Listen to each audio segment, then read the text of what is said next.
Soyons saints, en partenariat avec Magnificat.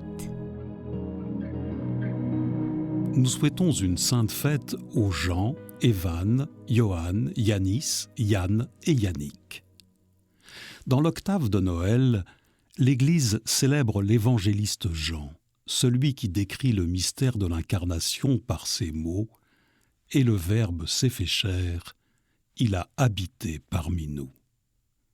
Né en Galilée, Jean est pêcheur, tout comme Jacques son frère et Zébédée leur père. Alors qu'ils réparent leur filet dans une barque amarrée au bord du lac de Tibériade, Jésus s'arrête près d'eux et les invite à le suivre. Confident de Jésus, il est présent à tous les grands événements, à la Transfiguration, puis à Gethsémani. Au pied de la croix, Jésus lui confie sa propre mère. Jean est ensuite le premier au tombeau que Marie-Madeleine a trouvé vide. C'est encore lui qui est le premier à reconnaître le ressuscité sur le bord de la mer de Tibériade.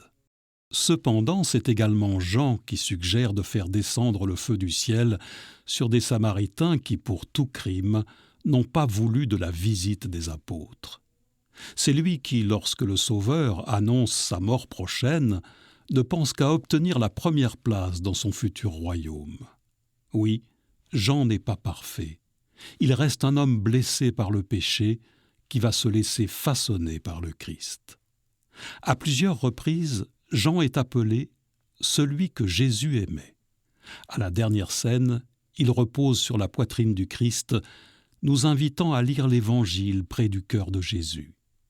Il est d'ailleurs celui qui nous l'ouvre, en nous décrivant le coup de lance du centurion qui fait jaillir de son côté l'eau de la miséricorde et le sang du sacrifice. Si les 4 évangiles forment comme une mosaïque du Christ, celui de Jean est sans aucun doute celui de l'amour.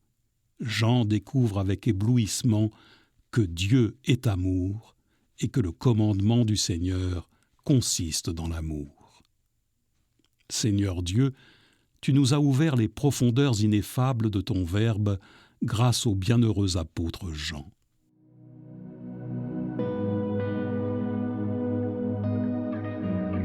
Nous t'en prions, accorde-nous de saisir avec une intelligence éclairée la parole qu'il a si bien fait retentir à nos oreilles.